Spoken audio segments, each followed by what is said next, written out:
সুপ্রিয় শিক্ষার্থীবৃন্দ, বাগেরহাট অনলাইন ক্লাসে তোমাদের সবাইকে স্বাগত। আমি সন্তোষ কুমার বিশ্বাস, সহকারী শিক্ষক, বিএসসি মাধ্যমিক বিদ্যালয়। আমি তোমাদের অষ্টম শ্রেণীর দ্বিতীয় অধ্যায়ে মুনাফা সংক্রান্ত বিষয় নিয়ে আলোচনা করব। তো একটা সমস্যা এখানে আছে, তোমরা একটু লক্ষ্য করো শিক্ষার্থীবৃন্দ, যে বার্ষিক শতকরা মুনাফা কত হলে 13,000 টাকার 5 বছরে মুনাফা আসলে 18,850 টাকা হবে।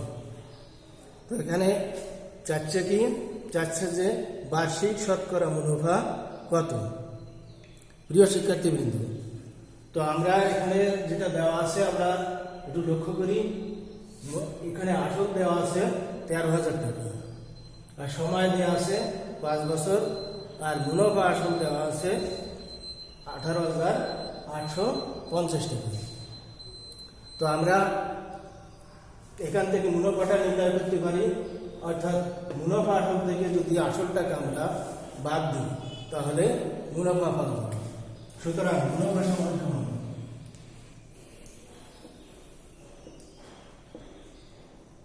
মুনাফাকে আমরা আয় দ্বারা সূচিত করি। মুনাফা আয় সমান 18,850 মাইনাস 13,000 টাকা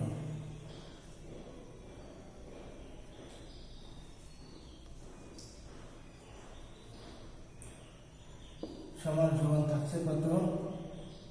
0, 5, 0 আছে কতলি 8 হবে, 8, 3 আছে কতলি 8 হবে, 5 এত টাকা। সুতরাং মুনাফা আমরা পেলাম কত? মুনাফা আমরা পাচ্ছি 5,850 টাকা। তো এখন আমরা জানি কি? আমরা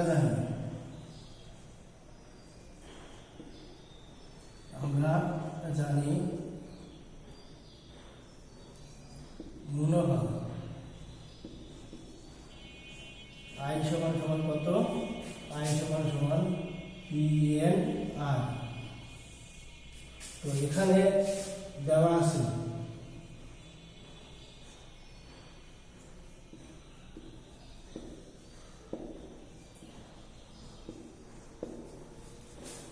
প্রিয় শিক্ষার্থী, এখানে দেওয়া আছে কত? আমরা একটু হিসাব করে দেখি।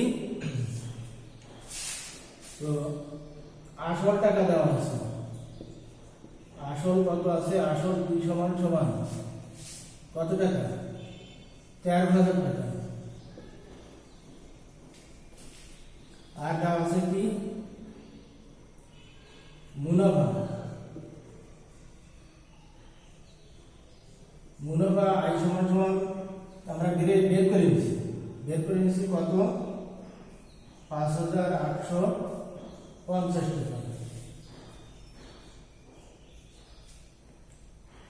সময় n সমান 5 বছর।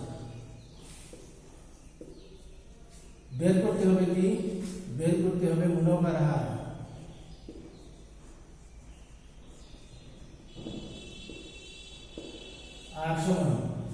আর এর মান বের করতে হবে। আর সমান কত? প্রিয় শিক্ষার্থী বৃন্দ, আমরা বের করব কি? বের করব মুনাফার হার। মুনাফার হার আর এর মান কত? তো আমরা সূত্রটা জানি কি? আমরা সূত্র জানি মুনাফা আয় সমান PRN। তো এই সূত্রটাকে যদি আমরা একটু ঘুরায় লিখি তাহলে কেমন হবে? PNR সমান আয়, বা এখান থেকে বের করতে হবে আর এর মান। তাহলে আর সমান হবে I/PN। তো এবার আমরা মানগুলো লিখে দিই। মানগুলো যদি লিখে দেওয়া হয় তাহলে আর মান কত? আর মান হচ্ছে 5,850 বাই পি মান কত? পির মান দেওয়া আছে 13,000 টাকা, গুণ এন এর মান দেওয়া আছে কত? এন এর মান দেওয়া আছে যেহেতু মুনাফার হারটা আমাদের শতকরায় নির্ণয় করতে হবে, প্রিয় শিক্ষার্থী আমরা জানি শতকরায় নির্ণয় করতে গেলে আমাদের পার্সেন্টেজ দিতে হবে, এই জন্য গুণ 100%।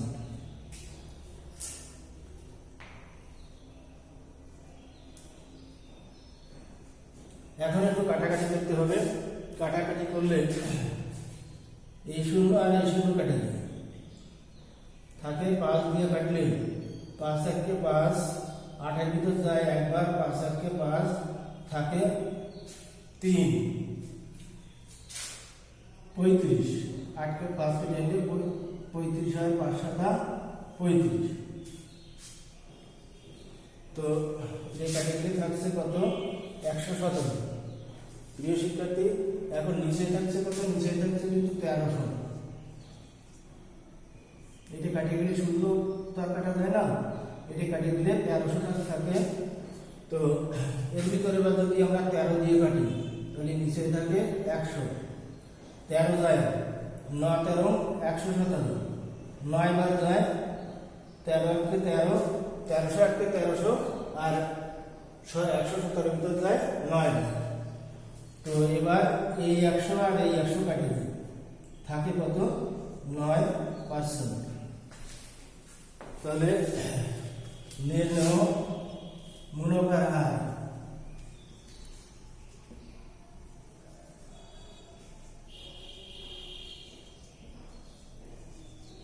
নির্ণয় মুনাফার হার 9%।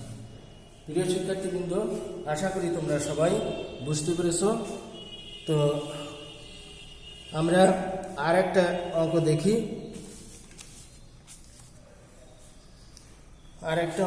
একটু লক্ষ্য করো। আর একটা অঙ্ক হচ্ছে একজন দোকানদার কিছু ডাল 2375 টাকায় বিক্রি করায় 5% ক্ষতি হলো। ওই ডাল কত টাকায় বিক্রি করলে তার 6% লাভ হবে? তো এটা হচ্ছে লাভ ক্ষতির অঙ্ক। প্রিয় শিক্ষার্থীবৃন্দ, আমরা লাভ ক্ষতির অঙ্ক যেভাবে করতে হয় একটু খেয়াল করি।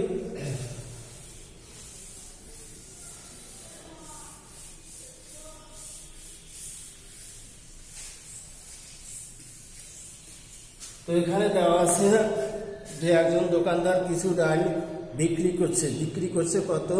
2375 টাকায়। 2375 টাকায় বিক্রি করলে তার ক্ষতি হয়েছে 5%। সুতরাং এখান থেকে আমরা কি করব? এখান থেকে আমরা এই ডালের ক্রয় মূল্য বের করব। ডালটা বিক্রয় করেছে দোকানদার, বিক্রি করে তার 5% ক্ষতি হয়েছে। সুতরাং এখান থেকে আমরা ক্রয় মূল্যটা বের করব। দেখা যাক ক্রয় মূল্য বের করলে কত হয়। তো আমরা লিখব কি? 5% ক্ষতিতে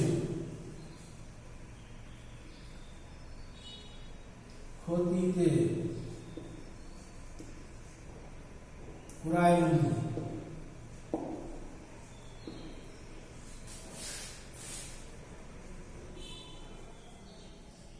টাকা হলে বিক্রয় মূল্য।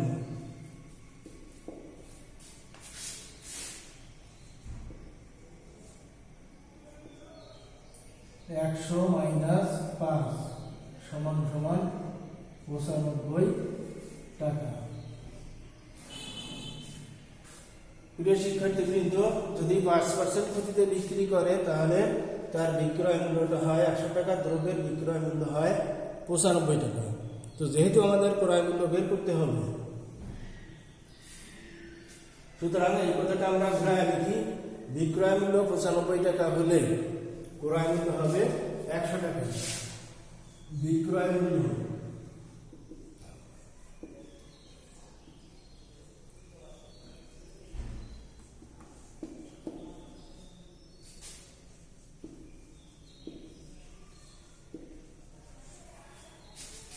বিক্রয় মূল্য 95 টাকা হলে ক্রয় মূল্য 100 টাকা।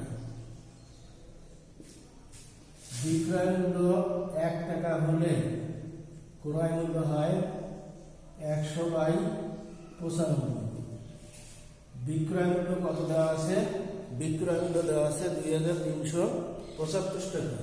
বিক্রয় মূল্য 2375 টাকা হলে ক্রয় মূল্য 100 গুণ 2375 বাই 95। তো আমরা 5 দিয়ে যদি কাটি তাহলে কত হয়?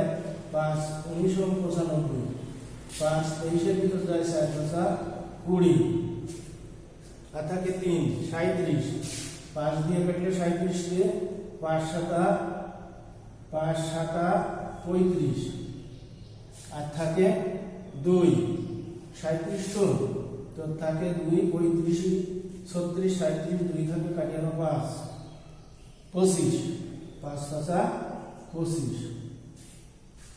তো যেহেতু 19 একটা মৌলিক সংখ্যা, সুতরাং 19 আর কাটাকাটি করা যায় না, 19 আর ভাগ করা যায় না, সুতরাং এবার আমরা 19 দিয়ে সরাসরি কাটবো। উপরেরটাকে কাটা যায় নাকি দেখো, তো 19 দুগুণী 38, 19 আর 19, 475, 19 দুগুণী 38, আর থাকে কত? 9, কাটি হলো 5 5 1995। তো 19 দিয়ে যদি কাটা হয় তাহলে কত বাদ যায়? 25 বাদ যায়। তাহলে 25 দিয়ে 100 সাথে গুণ করলে হয় 2500 টাকা। প্রিয় শিক্ষার্থী বৃন্দ, তো যে অঙ্কটায় আমাদের বিক্রয় মূল্য দেওয়া ছিল 2375 টাকা, এই জিনিসের ক্রয় মূল্য হচ্ছে 2500 টাকা। তো এখন বলা হচ্ছে যে কত টাকায় বিক্রয় করলে 6% লাভ হবে। তো এখন আমরা দেখি যে 6% লাভে 6% লাভে ক্রয় মূল্য 100 টাকা হলে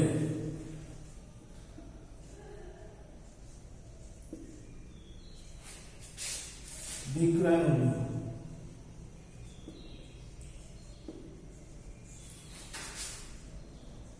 100 যোগ 6 সমান 106 টাকা।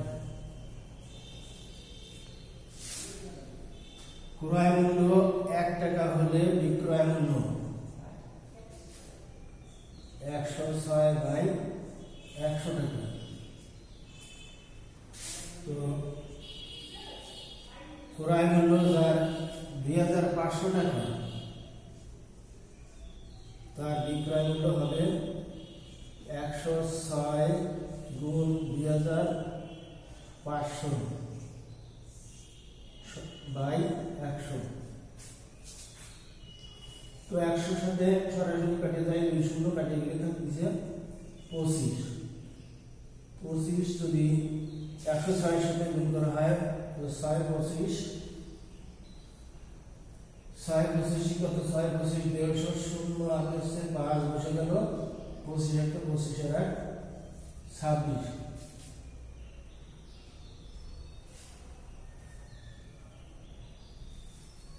গুণফলটা সঠিক হলো কিনা আমরা একটু গুণ করে দেখি।